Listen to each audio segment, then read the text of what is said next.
முன்னாள் நீதியரசர் அண்ணன் வள்ளிநாயகம் அவர்களும் 999 77 மாநாடுகள் நடத்தி சென்னை மாநாட்டை யார் தலைமையிலே நடத்த வேண்டும் என்று முடிவு எடுக்கும்போது சிறந்த தளபதி ஐஸ்வரி கணேஷ் என்று முடிவெடுத்து ஐஸ்வரி கணேசன் தலைமையிலே அந்த மாநாட்டை நான் நடத்தினேன். அந்த மாநாட்டிலே அவர்கள் பல்வேறு கருத்துக்களை சொன்னார்கள். அதற்கு பின்னால் அதை சொல்லுகிறேன். நம்முடைய கலைத்துறையினுடைய அற்புதமான ஒரு மாமனிதர் நம்முடைய ஆனந்தராஜ் அவர்களே, நம்முடைய ஆறுநாட்டு வேளாளர் சங்கம் தலைவர் செல்வராஜ் அவர்களே, ஜி ராஜசேகரன் அவர்களே, உங்கு தேவராஜ் அவர்களே, ரகுராமன் கல்லூரியினுடைய குழுமத்தினுடைய தலைவர் அவர்களே, கார்காத்த வேளாளர் சங்கத்தினுடைய தலைவர் சுரேஷ் அவர்களே, நம்முடைய சேனை தலைவர் மகாஜன சங்கத்தினுடைய தலைவர் கிருஷ்ணமூர்த்தி அவர்களே, சிவகங்கை ராமேஸ்வரன் அவர்களே, ஹரியரன் அவர்களே, என்னுடைய திருச்சி வேளாளர் முன்னேற்ற கழகத்தினுடைய பொறுப்பாளர் அரிய அவர்களே,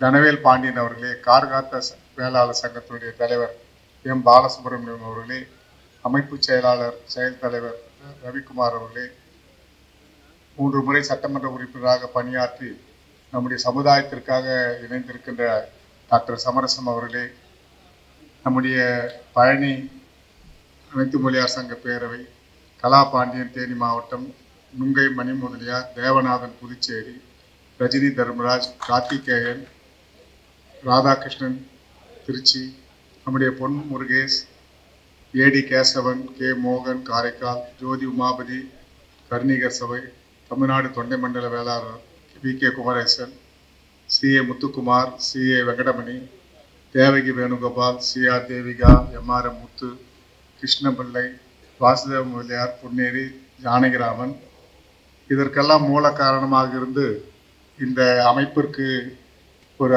அற்புதமான பொறுப்பாளராக இருந்து பணியாற்றி கொண்டிருக்கின்ற என்னுடைய அருமை இளவல் ரவி பிள்ளை அவர்களே, மற்றும் உள்ள எழுதி கொடுத்தது நான் படிச்சிருக்கேன். இதில் நிறைய பேர் விட்டுருந்தா என்னை மன்னிச்சுக்கணும். இது மேடையில் இருக்கிறவங்கள விட கீழே இருந்து இந்த இயக்கத்தை நடத்துகிற, இந்த சமுதாயத்தை நடத்துகிற அத்துணை பேருக்கும், என்னுடைய இரத்தத்தின் ரத்தமான அத்துணை உடற்பிறப்புகளுக்கும் உறவினுக்கும் என்னுடைய நன்றியை தெரிவித்துக் கொள்கிறேன். இந்த மாநாட்டை பற்றி நான் ஐஸ்வரி தலைமையில் நடந்த மாநாட்டை பற்றி சொன்னேன். நான் சொன்னதை விட அவர்கள் 2013ஆம் ஆண்டு துக்ளக் பத்திரிகையில் ஏசி சண்முகம் நடந்தால் மாநாடு, நின்றால் பொதுக்கூட்டம் என்று தமிழகத்தையே உலுக்கி எடுத்தவர் ஏசன். இது அவர்களை யாரும் எளிதாக கன்வின்ஸ் பண்ண முடியாது, ஒரு ஆப்ளிகேஷன் பண்ண முடியாது. மனசில் பட்டதை நேரடியாக சொல்லக்கூடியவர். ஏன் முதலமைச்சர் புரட்சி தலைவர்கிட்டே ஒரு சில சண்டைகள் போடுவார், இதெல்லாம் நீ பண்ணாத. அப்படி ஒரு நேர்மையான ஒரு அப்பழக்கற்ற ஒரு அரசியல் தலைவர். அவர் இந்த வார்த்தையை எழுதியிருக்கார், நடந்தால் மாநாடு, நின்றால் பொதுக்கூட்டம். அடுத்து ஒரு கேள்விக்கு பதில் எழுதுகிறார், மக்களவை தேர்தலில் பாமக தலைமையில் தனி அணி அமைத்து போட்டியிட 45 ஜாதி சங்கங்கள் தலைவர் முடிவு செய்திருப்பதை பற்றி தங்கள் கருத்து. பதில், ஜாதி அடிப்படையில் ஏசி சண்முகம் கூட்டிய கூட்டம் சென்னை நகரையே ஸ்தம்பிக்க வைத்தது. அதை விடவா இவர்கள் கூட்டம் சேர்த்துவிட போகிறார்கள்? தேராது. அவர் பாணியில் எழுதியிருக்கார். அடுத்து 5/11/2008 சென்னையில் நடைபெற்ற தேமுதிக இளைஞரணி மாநாடு பற்றி தங்கள் கருத்து. அதுக்கு பதில் அவர் எழுதுறாரு, பெரும் கூட்டம் வந்தது, ஆனால் கூட்டத்தை மட்டும் வைத்துக்கொண்டு ஆதரவை கணக்கிட முடியாது. புதிய நீதி கட்சியாக உள்ள அமைப்பு முன்பு முதலியார் கட்சியாக இருந்தபோது நடத்திய ஊர்வலம் சென்னையை குலுக்கியது. பொதுக்கூட்டத்திற்கு வந்த மக்கள் கூட்டம் அனைவரையும் பிரமிக்க வைத்தது.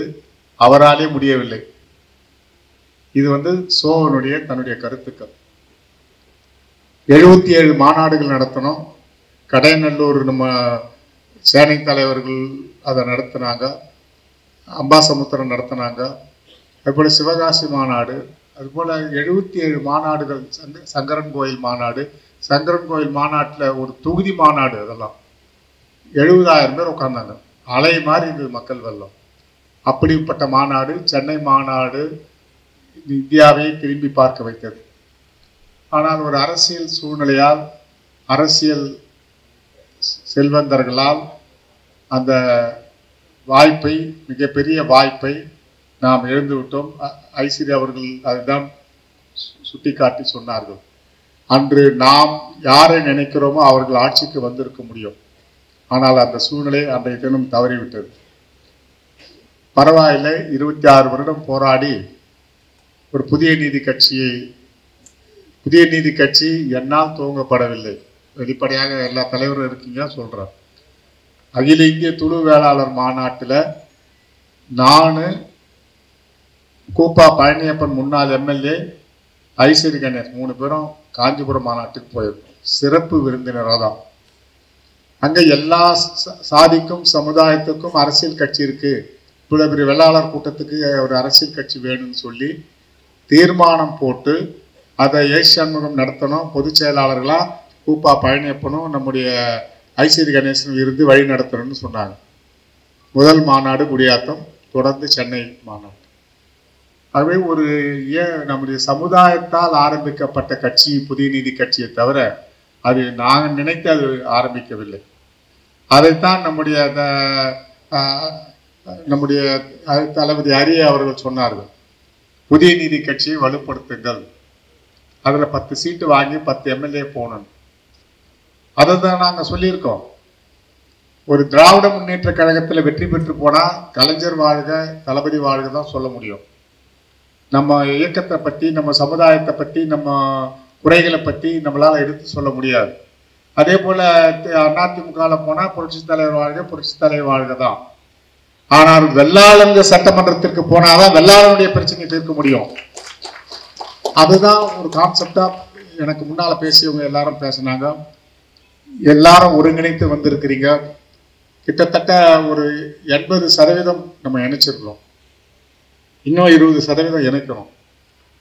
அதுதான் நான் உங்களை வருகை தந்த அத்துணை பேருக்கும், கலந்து கொண்ட அத்துணை பேருக்கும் நெஞ்சார்ந்த மனமார்ந்த என்னுடைய நன்றியை தெரிவிச்சுக்கொள்றேன். அந்த 20% மீண்டும் நம்ம எல்லாரையும் இணைக்கணும், இன்னும் கொஞ்சம் பேரையும். அதுல ஒரு எல்லாரும் எனக்கு முன்னால பேசினாங்க. நம்முடைய செல்வராஜ் பிள்ளை கூட சொன்னார், நமக்குள்ள இருக்கிற பிரச்சனைகள்லாம் தூக்கி வைங்க, ஒரு வருஷத்துக்கு தூக்கி வைங்களேன், அட்லீஸ்ட் ஒரு வருஷத்துக்கு தூக்கி வைங்க. எல்லாரும் ஒன்னா நின்று ஒரு குடையின் கீழே நம்ம நின்றுட்டோம், மிகப்பெரிய ஒரு சமுதாயம் இது நம்ம நிரூபிக்கக்கூடிய ஒரு வாய்ப்பு இந்த மாநாடுகளுக்கு உண்டு என்று சொன்னார்கள். கருத்து வேறுபாடுகளை இன்னிலிருந்து மறந்துடுவோம். கோபதாபங்கள் ஒரு சில இளைஞர்களுக்கு வேகமா இருக்கு. அந்த கோபதாபங்கள்லாம் விட்டுட்டு ஒரு வீட்டில் அண்ணன் தம்பி ஒன்னா இருக்கிறாங்களா? பல குடும்பத்தில் அண்ணன் தம்பியே இருக்குதில்ல. இது 1.25 கோடி மக்கள் இருக்கிற ஒரு வெள்ளாளர் குடும்பங்கள்ல, ஒரு பிள்ளைமார் சொந்தங்கள்ல, ஒரு முதலியார் சொந்தங்கள்ல குறைகள், பிரச்சனைகள், கருத்து வேறுபாடுகள் நிச்சயமா இருக்கும். அதனால கருத்து வேறுபாடுகள் அவங்கவுங்க வச்சுக்கிட்டோம். என்னை பொறுத்த வரைக்கும் நான் தெளிவா அவங்க எல்லாருக்கும் சொல்றது, சங்கமா நடத்துங்க, கிளை சங்கமா நடத்துங்க, தொகுதி சங்கமா நடத்துங்க, மாநில சங்கமா நடத்துங்க, மாவட்ட சங்கங்களா நடத்துங்க, வஉசி பேரவையா நடத்துங்க, மருதுபாண்டிய பேரவையா நடத்துங்க, குமரன் நாஞ்சில் குமரன் திருப்பூர் குமரன் மன்றமா நடத்துங்க. ஆனா எல்லா அமைப்பும் அப்படி அப்படியே இருக்கணும். இது எல்லாரும் சேர்ந்ததுதான் இந்த கூட்டமைப்பு, அனைத்து முதலியார் வேளாளர் கூட்டமைப்பு. அதுல உங்களுடைய பவர், உங்களுடைய தலைமை, உங்களுடைய பொறுப்பு, நீங்க அதை கண்டினியூ பண்ணணும். அதுதான் நம்முடைய ரூட், வேர்கள். ஒரு 1000 வேர்கள் சேர்ந்துதான் ஒரு ஆலமரத்தை தாங்கி நிற்குது. அது வேர்களா இந்த அந்தந்த அமைப்புகள் நீங்க இருக்கணும். அந்த வேர்களுடைய எண்டு தான் மரமா நிற்கணும். அந்த மரம் தான் இந்த வேளாளர் கூட்டமைப்பு. ஆகவே நான் என்னை பொறுத்த வரைக்கும் நான் தெளிவா சொல்லிடுறேன். நான் ஆர்நாட்டு வேளாண் தலைவர் சொன்னார், நான் திருச்சி முதல் கூட்டம் பென்ச்மார்க்ல நடந்தது, ஒரு 60 பேர் வச்சு பண்ணோம். அடுத்து 2வது கூட்டமா பென்ச்மார்க் 100-150 பேர் வச்சு பண்ணோம். 3வது காமராஜர் அரங்கத்தில் நடந்தோம். இது 4வது கூட்டம். 4வது கூட்டம் திருச்சியில ஒரு நிகழ்ச்சியை நடத்தி பண்பாட்டு கழகத்தினுடைய பொறுப்பாளர்கள் பூரா வந்தாங்க. அதில் 60 சங்கம் அதில் இணைஞ்சிருக்கு. அந்த கூட்டம் நடந்தது. அதற்கு அடுத்து இது 5வது நிகழ்ச்சி. இந்த 5வது நிகழ்ச்சியில ஒரு தெளிவான முடிவுக்கு வரும். 80% 85% நம்ம சேர்த்திருக்கோம். இன்னும் 15% நம்ம இன்னும் கொஞ்சம் சேர்க்கணும். அதற்கு யாருக்கு என்ன கருத்து வேறுபாடு இருந்தாலும் பரவாயில்ல, என்ன பொறுத்த வரைக்கும் எனக்கு எல்லாரும் வேணும், எல்லா சொந்தங்களும் வேணும், எல்லா வேணும், எல்லா வெள்ளாளனும் வேணும், எல்லா பிள்ளைமாரும் வேணும், எல்லா முதலியார்களும் வேணும், எல்லா செம்மந்தூர்களும் வேணும். அதனால நான் யார் நிகழ்ச்சிக்கும் போவேன், யாருக்கு வேணாலும் போவேன். என்னை பொறுத்த வரைக்கும் நான் எல்லாத்தையும் கடந்து வந்திருக்கேன். நான் 80ல் எம்எல்ஏ ஆனவன். 80 எத்தனை வருஷம் பாருங்க. எம்பி 84ல் எம்பி ஆனவன். புரட்சி தலைவரால் நான் வளர்க்கப்பட்டவன். அதுதான் அவருடைய குணங்களை நம்ம 90% கடைபிடிக்கணும்னு கடைபிடிச்சு வரும். என்னை பொறுத்த வரைக்கும் இன்னும் வெளிப்படையா சொன்னார். ஒரு தலைவர் சொன்னார், நான் திருச்சியில் பேசுறத சொன்னார், புதிய நீதி கட்சி வேணுமா, அனைத்து முதலியார் வேளாளர் கூட்டமைப்பு வேணுமானா எனக்கு கூட்டமைப்பு தான் வேணும், சொந்தம் தான் வேணும்னு சொல்லிடுவோம். அதுக்கு நான் முடிவு பண்ணிட்டேன். போதும், எல்லா பதவியும் பார்த்தோம், எல்லாரையும் பார்த்துட்டோம். பிரதமர் வரைக்கும் நம்ம பேர் சொல்லி சண்முகம் ஜீன் கூப்பிட்ற அளவுக்கு வளர்ந்துட்டோம். போதும். அதனால சமுதாயத்துக்கு இருக்கிற செப்டம்பர் வந்தா எனக்கு 75வது பிறந்த நாள். எனக்கு பின்னால நீங்க இந்த சங்கங்களை, இந்த அமைப்புகளை பலப்படுத்தணும். எனக்கு பின்னால ஐசரி பின்னால தலைமை தாங்கி இன்னும் அவர் வருஷத்துக்கு 5 படம் பண்றாரு. ஒலிம்பிக் சேர்மனா இருக்காரு. இன்னும் நிறைய பிஸி 24 hours பிஸியில இருக்காரு. அதனால எனக்கு பின்னால இவங்கெல்லாம் தலைமை தாங்கி இதை நடத்தணும். அதனால அடுத்த தலைமுறை வேணும், அடுத்த இளைஞர்கள் வேணும். இந்த இளைஞர்களை ஒன்று சேர்க்கிற முயற்சிகள் ஒரு சகோதரி அழகா சொன்னாங்க. அந்த சகோதரி சொன்னது மாதிரி இளைஞர்களை இந்த அமைப்புக்கும் இந்த சமுதாய இதுக்கும் நம்ம உட்கொண்டுட்டு வரணும். அதனால நீங்க இதை கருத்து வேறுபாடுகளை மறந்துட்டு, எல்லாரும் சொன்னாங்க இப்போ 10 சட்டமன்ற உறுப்பினராவது போகணும்னு சொன்னாங்க. நான் சொல்றேன், 2 மாநாடு தான். நான் 77 மாநாடு நடத்தினேன். சென்னை மாநாடு 15 லட்சம் பேர் வந்தாங்க. 15 லட்சம் பேர். அதனால ஒரு 5 லட்சம் பேரை கூட்டுறது பெரிய விஷயம் இல்லை. நம்ம மற்ற மாதிரி 300-500 கொடுத்தா கூட்டி ஆக போறோம் இல்ல. உணர்வு முழுக்க வெள்ளாளனை கூப்பிடுறோம், வெள்ளைமாரை கூப்பிடுறோம், மொழியாளர்களை கூப்பிடுறோம், இளைஞர்களை கூப்பிடுறோம். அதனால 2 மாநாடு நடத்தணும்னு நான் முடிவு பண்றேன், எல்லாருடைய அனுமதியோடு. ஒன்று தென் மாவட்டத்துல ஒரு மிகப்பெரிய மாநாடு, அது அநேகமா மதுரையா இருக்குன்னு நினைக்கிறேன். அது எல்லா தலைவர்களும் அது கொடுக்கணும். அடுத்து சென்னை நகரை மீண்டும் குலுங்க வைக்க வேண்டும். தலைநகரத்துல இந்த 2 மாநாடு நம்ம நடத்தணும். நம்ம 1.5 கோடி மக்கள் இருக்கிறன்றத நம்ம நிரூபிச்சாகணும். அதற்கு முன்னால நமக்கு ஜாதிவாரி கணக்கெடுப்பு ஒன்று இருக்குது. அதை எல்லாரும் சொன்னாங்க, வெள்ளாளர்னு வைக்கணும், ஒரு சிலர் முருகன் வைக்கணும், சந்திரன். அது நான் ஒரு ஆள் முடிவு எடுக்க முடியாது. எல்லா தலைவர்களும் ஒன்னா சேர்ந்து ஒரு குடை கீழே வரணும். நம்ம 1.25 கோடி இருக்கோம், 2 கோடி மக்கள் இருக்கிறன்றத கொண்டுன்னு வரணும். அதுல என்ன நேம் வச்சா ஃபார்வேர்டுக்கு போயிடுவோம், என்ன நேம் வச்சா பேக்வேர்ட்ல இருப்போம், எந்த நேம் வச்சா இதுவா எம்பிசிக்கு போவோம். அது ஒரு பிரச்சனைகள் இருக்குது. நம்மளுடைய சமுதாயத்துல கிட்டத்தட்ட ஒரு 15 சமுதாயங்கள் ஃபார்வேர்ட் கம்யூனிட்டியில இருக்காங்க. அந்த ஃபார்வேர்ட் கம்யூனிட்டியிலிருந்து அவங்களை பேக்வேர்டு கொண்டு வரணும். அது தீர்மானத்துல ஒண்ணு வருது. அதுல வறுமை கோட்டு கீழே முதலியார்கள்லாம் பஸ் ஓனர், தியேட்டர் ஓனர், வெள்ளாளர்கள்லாம் ஆமா நிலத்துக்கு சொந்தக்காரர்கள் தான், அதிபதிகள் தான் ஒத்துக்கிறோம், கல்லூரி தலைவர்கள் தான் நடத்துறோம். கல்வியில நம்ம முன்னோடியா இருந்திருக்கோம், சமயத்திலயும் நம்ம முன்னோடியா இருந்திருக்கோம், தமிழ்லயும் முன்னோடியா இருந்திருக்கோம். அத்துணை நம்முடைய இவங்களும் ஆதீனங்களும் நம்மவர்கள் தான். எல்லா ஆதீனமும் பாரத பிரதமர்கிட்ட ஆதீனங்கள் கொடுத்த செங்கோலை தான் நம்ம பாராளுமன்றத்தில் வைக்கப்பட்டிருக்கிறோம். ஒரு வெள்ளாளனுக்கு கூடிய ஒரு பெருமையை பாரத பிரதமர் கொடுத்திருக்கார். அதனால நாம் சமயத்திலையும் கல்வியிலையும் வேலை வாய்ப்பிலையும் முன்னோடி இருக்கிறோம். ஏன் இப்போ இந்தியா முழுவதும் இன்றைய தினம் அம்பேத்கர் அவர்கள் கொண்டு வந்த இடஒதுக்கீடு ஒரு முறை இருக்குல்ல, இதை ஆஃப்டர் இண்டிபெண்டன்ஸ் சுதந்திரம் அடைந்த பிறகு இந்த நாட்டில் அந்த சட்டம் கொண்டு வந்தாங்க. வகுப்புவாதத்தில் என்னென்ன கம்யூனிட்டி என்னென்ன பிசி. ஆனா நீதி கட்சி 17 ஆண்டு காலம் தென்னகத்தையே 5 மாநிலத்தை ஆண்டது. அதுலதான் முதலா இடஒதுக்கீட்டை கொண்டு வந்தவன் ஒரு முத்துலிங்க முதலியார் தான் கொண்டு வந்தான். அவை இந்தியாவுக்கே வழிகாட்டியா நம்ம இருந்துடுறோம். இந்திய அரசியல் சட்டத்துக்கு முன்னாலே நம்ம முதலியார் அந்த வகுப்பாத இதுவும் கொடுத்திருக்காரு. அது மாதிரி அதிலே நமக்கு வறுமை கோட்டுக்கு கீழே 35% பேர் 40% பேர் இன்னும் இருந்துக்கிறோம்.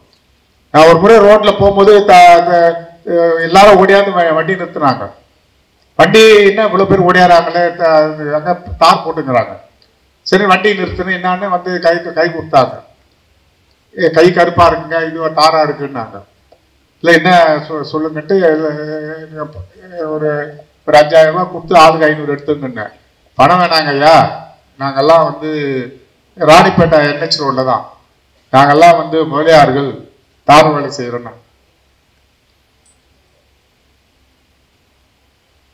அது போல 35-40% பேர் இன்னும் வறுமை கோட்டிற்கு வாழ்ந்து கொண்டிருக்கிறான். வெள்ளாளர்கள் பிள்ளைமார்கள் முதலியார். அதை எப்படி நம்ம வேலை வாய்ப்புல கொண்டு போகணும், எப்படி நம்ம வந்து கல்வியில கொண்டு போகணும், எப்படி வந்து இடஒதுக்கீட்டுல கொண்டு போகணுன்ற முயற்சிகளை நம்ம பண்ணோம். அதுல வறுமைக்கு புரட்சி தலைவர் எம்ஜிஆர் அதை தமிழ்நாட்டுக்கு கொண்டு வந்தார். பல எம்பிசில இருக்கிறவங்க, எஸ்சில இருக்கிறவங்க எல்லாம் பல பேர் ஒரு வீட்டுல 5 IAS இருக்காங்க, ஒரு வீட்டுல 5 டாக்டருங்க போய் இருக்காங்க. ஆனா வறுமை கோட்டு கீழே அந்த கம்யூனிட்டிலையும் கீழே இருக்கிறான். அவங்களுக்கு இடஒதுக்கீடு வரணும்னா பொருளாதார அடிப்படையில தான் இந்த வகுப்பு இது இடஒதுக்கீடு கொடுக்கணும். அதுதான் புரட்சி தலைவர் எம்ஜிஆர் கொண்டு வந்தாரு. ஒரு ஆண்டு காலம் இருந்தது. அது எல்லா எதிர்கட்சியும் எதிர்த்ததுனால அதை வாபஸ் வாங்கினார். அதுபோல பொருளாதாரத்தில் வெள்ளாளனுக்கு பிள்ளைமார்களுக்கும் முதலியார்களுக்கும் இடஒதுக்கீடு வேண்டும் என்று ஒரு தீர்மானத்தை இங்க முன்மொழிய போறாங்க. அதுக்கு உங்களுடைய ஆதரவை நீங்க கொடுக்கணும். ஏன்னா வறுமை கோட்டு கீழே நம்ம மேல கொண்டு வந்தாகும். அது போன்று பல்வேறு கோரிக்கைகள் நமக்கு இருக்கு. ஒரு நேம்ல எப்படி போறது, இந்த ஜாதிவாரி கணக்கெடுப்புல. அதே போல 2 மாநாடு தான். ஒன்று தென் மாவட்டத்துல ஒரு மாநாடு, அநேகமா மதுரை தலைவர்கள்லாம் நாங்க பாத்துக்கிறோம், நாங்க பண்றேன்னாரு. ரகு கூட இது பண்றேன்னாரு. இன்னும் போடி நம்ம இவரு கூட நிறைய உத்தரவாதம் கொடுத்துருக்காங்க. அநேகமா ஐயா எல்லாரும் சேர்ந்து முடிவெடுப்போம். மதுரையில் முதல் மாநாடு, 2வது சென்னை மாநாடு ஐயா. அதுக்கு பின்னாலே இன்னும் நிறைய இருக்கு. நம்ம வந்து இப்போ துளுவேளாளர் சங்கம் அகில இந்திய மாநாடு நடத்த போறாங்க. அதுவும் நம்ம எல்லா சொந்தங்களும் அதுல கலந்துக்குவோம். அதுல நமக்கு எவ்வளவு முயற்சிகள் என்னென்ன பண்ணுமோ அதை நான் என்னுடைய சேவைக்கு ஏற்ற மாதிரி தேவைக்கு ஏற்ற மாதிரி நான் நிச்சயமா துளுவேளாளர் மாநாட்டுக்கும் நான் முன்னிருந்து நான் நடத்துறேன். அதே போல நம்முடைய செங்குந்தர் முதலியார்கள் வேலூர் மாவட்டத்துல ஒரு மிகப்பெரிய மாநாட்டுக்கு ஏற்பாடு பண்ணிக்கிறாங்க. அந்த மாநாட்டுக்கும் நிச்சயமா நம்ம சொந்தங்கள் எல்லாரும் கலந்துக்கிறோம். அதுக்கும் நம்முடைய தேவைகளை நம்ம பண்ணுவோம். அடுத்து நம்முடைய பண்பாட்டு கழகத்துல 60-70 சங்கங்களும் மாநாடு நடத்தணும்னு சொல்லிக்கிறாங்க.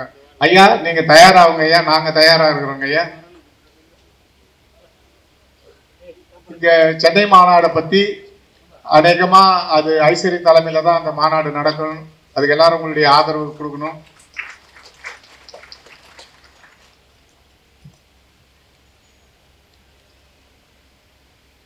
வஉசி ஐயா அவருடைய சொன்னாங்க, நம்ம ஹரி சொன்னாரு, நிச்சயமா இந்த வெள்ளாளர் அனைத்துலக முதலியார்கள் வேளாளர்கள் கூட்டமைப்பின் கொடியில் இனி வஉசி ஐயா அவருடைய படம் இடம்பெறும்.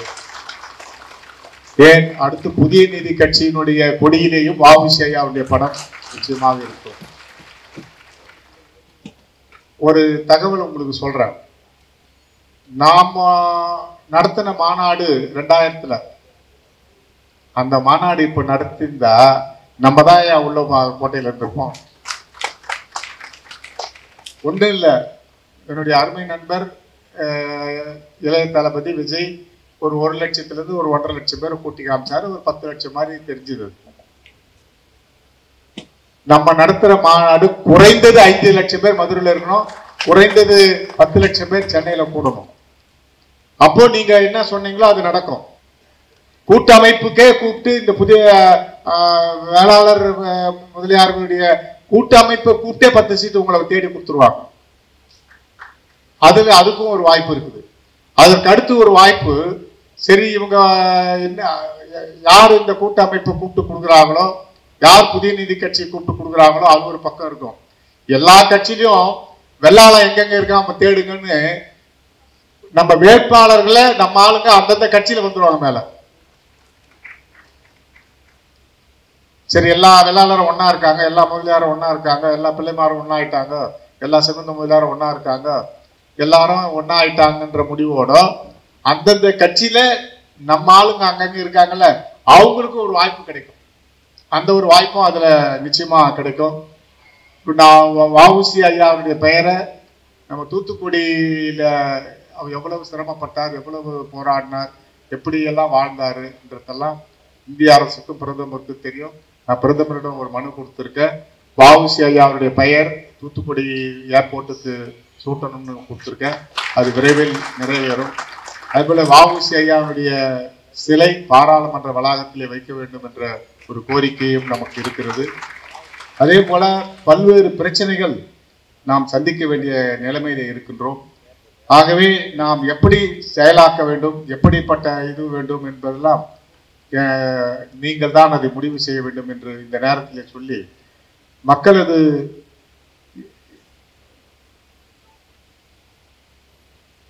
சித்தூர்லயே ஒரு நிகழ்ச்சி இருக்குது. மருது பாண்டியருடைய வெங்கல சிலை திறக்கிறாங்க. அதுல கலந்துக்கிறவங்க கலந்துக்கலாம். செப்டம்பர் 5 தியாகச்செம்மல் வ.உ.சி. அவருடைய பிறந்த நாள். அதை மதுரைக்கு கூப்பிட்டீங்களா? எங்க கூப்பிட்டீங்க? திருநெல்வேலி நெல்லை மணிமண்டபத்துக்கு. நெல்லை மணிமண்டபத்துல தொடர்ந்து 6 ஆண்டு காலம் குரு பூஜை செய்த, மற்றவங்க எல்லாம் குரு பூஜை செய்யறாங்களேன்னு முதலா நம் புதிய நீதி கட்சி தான் குரு பூஜையை 5 ஆண்டு காலம் தொடர்ந்து நடத்தணும் நெல்லையில. அதை மீண்டும் துவக்கணும்னு சொல்லியிருக்காங்க. அதுக்கு பஸ் வேணும்னு கேட்டிருக்காங்க. அது நிச்சயமா அது நிறைவேற்றப்படும். அதே போல நம்முடைய வ.உ.சி. ஐயா அவருடைய சிலை ராஜபாளையத்திலே 11 அடி சிலை, உயர்ந்த சிலை.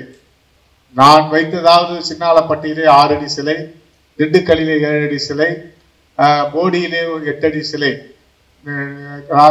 பழைய ராஜபாளையத்திலே ஒரு பகுதியிலே ஒன்றியத்திலே கூட ஒரு வ.உ.சி. வெங்கல சிலை இருக்கிறது. 4 சிலை நாம் கொடுத்திருக்கிறோம். இப்பொழுது 5வது சிலை 5 லட்சம் ரூபாய் கொடுத்திருக்கிறேன்.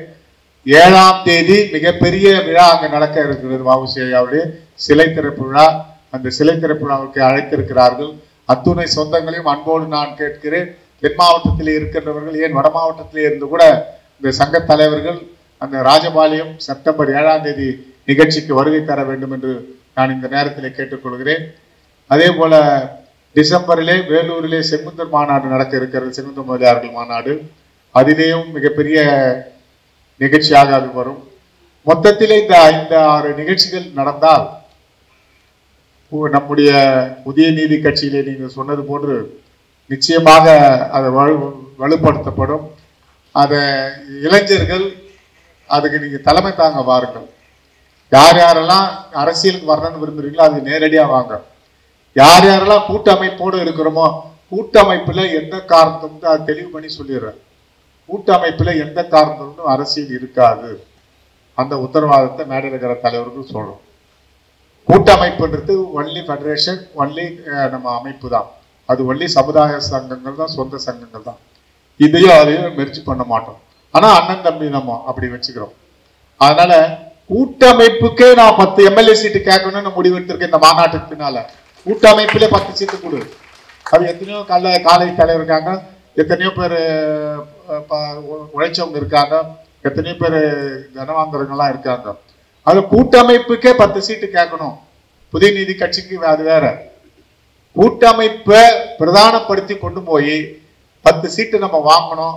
10 சட்டமன்ற உறுப்பினர்கள் வருங்கால தமிழகத்திலே சட்டமன்றத்திலே நம்முடைய வெள்ளாளர்கள் இருக்க வேண்டும் என்ற என்னுடைய எண்ணத்தை நான் இந்த நேரத்திலே சொல்லி வருகை தந்த அத்தனை பேருக்கும் என்னுடைய நன்றியை தெரிவித்து, ஒன்று மட்டும் இதில் ஒரு டெக்கர் வேணும், டெக்கர் சிஸ்டம் வேணும்.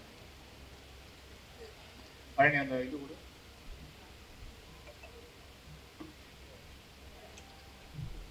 ஒரு தமிழகத்தை 10 மண்டலமாக பிரிக்கப்படும்.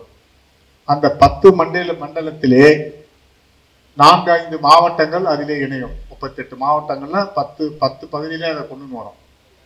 அந்த 10 பகுதியிலேயும் தலைவர்கள், பொதுச் செயலாளர்கள், மண்டல பொதுச் செயலாளர்கள், மாவட்ட பொதுச் செயலாளர்கள், மாவட்ட தலைவர்கள், இந்த பொறுப்புகளை அந்தந்த எல்லா சங்கமும் யார் யாரெல்லாம் முழு நேரம் உழைக்கிறீங்களோ, யார் யாரெல்லாம் பகுதி நேரம் உழைக்கிறீங்களோ அதை பண்ணலாம். இந்த அனைத்துலக முதலியார்கள் கூட்டமைப்புலையும் கௌரவ காப்பாளர்களாக நம்ம 3 நீதிபதிகள் எல்லா நிகழ்ச்சிக்கும் வந்திருக்காங்க. கற்பகமா வெள்ளிநாயகம் ஐயா அவர்கள், நம்முடைய ராஜேந்திரன் ஐயா அவர்கள், நம்முடைய இவர் எல்லா 3 நீதி அரசர்கள் அதில் கௌரவ காப்பாளர்களாக இருப்பார்கள். யார் யாரெல்லாம் தலைவர்களாக இருக்க விரும்புறீங்க, யார் மாவட்டத்தை லீட் பண்ண வர்றீங்க, எல்லாருக்கும் ஒரு பேப்பர் கொடுங்கப்பா. யார் யாரெல்லாம் மாவட்டத்தை நாங்கள் தலைமை தாங்கி நடத்துகிறோம், யாரெல்லாம் ஒன்றியத்தை நாங்கள் தலைமை தாங்கி நடத்துகிறோம், யார் ஒரு தொகுதியை நாங்கள் தலைமை தாங்கி நடத்துகிறோம் இந்த கூட்டமைப்புக்கு, இதுக்கு பேப்பர் கொடுக்குறோம். அதில் யார் விரும்புறீங்களோ அந்த இது கொடுக்கலாம். சங்கத்தில் மாநில நிர்வாகிகள் மாவட்டத்துக்கு ஆளை கொடுங்க, தொகுதிக்கு ஆளை கொடுங்க, மண்டலத்துக்கு ஆளை கொடுங்க, 4 மாவட்டத்தை ஆள்றதுக்கு ஆளை கொடுங்க. அதனால எல்லா பொறுப்பாளரையும் நான் அன்போடு கேட்டுக்கொள்வது, பவரை நம்ம டெலிகேட் பண்ணிடணும். அதே போல கூட்டமைப்பிலையும் ஒரு 6 துணைத் தலைவர்கள் வேணும், ஒரு 6 பொதுச் செயலாளர் வேணும், 6 இணை பொதுச் செயலாளர் வேணும், 6 துணை பொதுச் செயலாளர் வேணும். அந்த 6ம் அந்தந்த மண்டலத்துக்கும் மாநில பொறுப்புகளை நம்ம கொடுக்கணும். எல்லாரும் இணைந்துதான் இதை நடத்த முடியுமே தவிர ஒரு தனி மனிதனாவோ ஒரு தனி அமைப்பாவோ ஒரு லீடர்களாலேயோ அது பண்ண முடியாது. ஒரு சகோதரி சொன்ன மாதிரி கீழிருந்து இளைஞர்கள் வரணும். அது நடுத்தரத்தில் இருக்கும். வயசான செல்வராஜ் ஐயாலேருந்து நம்ம இவர்லேருந்து நிறைய அடுத்த தலைமுறை பிடிஆர் நிறைய பேர் இருக்காங்க. செகண்ட் ஜெனரேஷன், அடுத்து தேர்ட் ஜெனரேஷன். ஒரு மனிதனுக்கு 4 கட்டம் தான். என்ன மாதிரி இருக்கவங்க நாங்கள் 4வது கட்டத்தில் இருக்கோம், சமரசத்திலேருந்து இவரிலிருந்து. அதனால நாங்கள் எங்களுக்கு பின்னால நாங்கள் 4வது கட்டத்தில் இருக்கோம். 5 வருஷம் இருக்கலாம், 10 வருஷம் இருக்கலாம், 5 வருஷம் இருக்கலாம். அதற்கு அடுத்த தலைமுறை தலைமை தாங்க நடுத்தர வயதில் இருக்கும் வரணும். அடுத்து இளைஞர்களை வழிகாட்டி அவங்களை கொண்டு போகணும், நம்ம பண்பாடுகளை கொண்டு போகணும், நம்ம பிள்ளைகளுக்கு அதை கொண்டு போகணும்னு எல்லாரும் சொன்னாங்க. ஒருத்தர் பிள்ளைகள்லாம் வரணும்னு. இந்த பிள்ளைகளெல்லாம் மாநாட்டுக்கு நம்ம கூப்பிடுவோம். நம்ம உயர்ந்த இனம் நம்முடைய இனம், பெருந்தன்மையான இனம் நம்ம இனம், நாட்டாமை செய்து பழக்கப்பட்ட இனம் நம்முடைய இனம், கல்வியிலே முன்னோடியாக இருந்த இனம் நம்முடைய இனம், மற்றவர்களுக்கு கொடுப்பதிலே நம்ம முன்னோடியாக இருந்த இனம். இது போன்ற எல்லாவற்றிலும் நாம் முன்னோடியாக இருந்ததுனால்தான் இந்த வெள்ளாளர்கள் இந்த துளு வேளாளர் மாநாட்டு பகுதியிலிருந்து முதலியார்கள் என்று வந்தார்கள். ஏன் சென்னை பல்கலைக்கழகத்திற்கு உலகம் முழுவதும் சென்னை பல்கலைக்கழகம்னா தெரியாது, ஏஎல் முதலியார் யூனிவர்சிட்டி தான் தெரியும். அப்படி முத்துரங்க மொழியார் தான் தியாகராஜர் கொடுத்தாரு, காஞ்சிபுரம் பச்சைப்பாஸ் மொழியார் தான் நிலம் கொடுத்தாரு. இந்த பல கல்லூரிகளுக்கு இடம் கொடுத்தவனே இந்த வெள்ளாளர்கள் தான். அதனால கல்வியில நாம முன்னேறோம், தொழில முன்னேறோம், நாட்டாமையில முன்னேறோம், வழி நடத்த முன்னேறோம், எல்லாத்திலும் முன்னோடியாக நம்ம இருந்திருக்கோம். ஆனா நம்மளை அரசியல் ரீதியாக பிரித்து கட்சியை ஐசரி சொன்னது கட்சி வெறிதான் அதிகமாக இருக்கிறதே தவிர சமுதாய உணர்வு உறைந்து இருக்கிறது. மற்ற சமுதாயத்திற்கும் நான் தோற்றதுக்கு ஒரே இனம் தான் காரணம். ஒரு 7000 ஓட்டுல ஒரு முறை தோற்றுருக்கேன். நான் அன்னைக்கு பிரதமர் என்ன தோல்ல தட்டி கொடுத்து ஐ ஹேவ் குட் ரிப்போர்ட் சொல்லி கமெண்ட் ஜாயிண்ட் கேபினெட் 7000 ஓட்டுல தோத்துட்டோம். அதனால நம்ம அரசியல் கட்சி வெறித்தனத்தை குறைச்சி சமுதாய உணர்வை நம்ம இளைஞர்களுக்கும் நம்ம மக்களுக்கும் கொண்டு போனோம். ஒரு சில சமுதாயத்துல திமுக இருக்கட்டும், அதிமுக இருக்கட்டும், அவன் இனத்தை அவன் நின்றுட்டு அண்ணா ஒட்டு மொத்தமா ஓட்ட போட்டுறான், நம்ம அதை போட தவறோம். அதனால அந்த உணர்வுகளும் நம்ம இளைஞர்களுக்கும் இருக்கிறவர்களுக்கும் நம்ம கொண்டு போகணும்னு சொல்லி இந்த அருமையான நிகழ்ச்சிக்கு வருகை தந்த அத்தனை பேருக்கும் என்னுடைய நன்றி. விரைவில் ஒரு கோர் கமிட்டியை போடுறோம், ஒரு காரிய கமிட்டியை போடுறோம், விரைவில் இந்த பதவிகளுக்கு போடுறோம். தலைவர்கள்லாம் ஒரு 10 நிமிஷம் உட்காந்து அவங்க பொறுப்பாளர்களை நீங்க கொஞ்சம் கொடுத்தீங்கன்னா, ஒரு முதல்ல ஒரு கோர் கமிட்டி, ஒரு மாநாட்டு கமிட்டினாவது கொடுக்கலாம், அல்லது கூட்டமைப்பினுடைய கோர் கமிட்டி ஒரு 25 பேர் செலக்ட் பண்ணி கொடுங்க. அந்த 25க்கு பின்னால மாவட்ட அளவில் வழி நடத்துறவங்க, மாநில அளவில் வழி நடத்துறவங்க, அதில் யார் யார் நம்ம சங்கத்துல இருந்து முன்னோடியா வராங்க அந்த பேரை கொடுங்க, அந்த விருப்பத்தையும் கொடுங்க. அன்போடு கேட்டுக்கொண்டு ஒன்று மட்டும் சொல்லுகிறேன், நான் மனம் திறந்து சொல்லுகிறேன், அரசியல் ரீதியாக சண்முகத்தை விட, சண்முகம் அரசியல் ரீதியாக இருப்பதை விட என்னுடைய வாழ்நாளிலே கடைசி நாளிலே முதலியார்கள் வெள்ளாளர் கொடிதான் என்று போற்றப்படும். ஆகவே நான் மனம் திறந்து, நான் வெளிப்படையாக, என்னை பொறுத்த வரைக்கும் எனக்கு விரோதின்னு கிடையாது, எதிரின்னு கிடையாது. நான் எல்லாருக்கும் வேண்டியவன், யார் கூப்பிட்டாலும் போவேன், எந்த நிகழ்ச்சிக்கும் போவேன். ஒரு சில இளைஞர்கள் கோச்சிக்க கூடாது, ஒருத்தருக்கு ஒருத்தர் கருத்து வேறுபாடு இருக்கலாம், ஆனா எனக்கு அந்த கருத்து வேறுபாடுல எல்லாரும் ஒரே ரத்தம், ஒரே இனம், ஒரே பட்டம் என்று சொல்லி வாய்ப்புக்கு நன்றி தெரிவித்து விடைபெறுகிறேன்.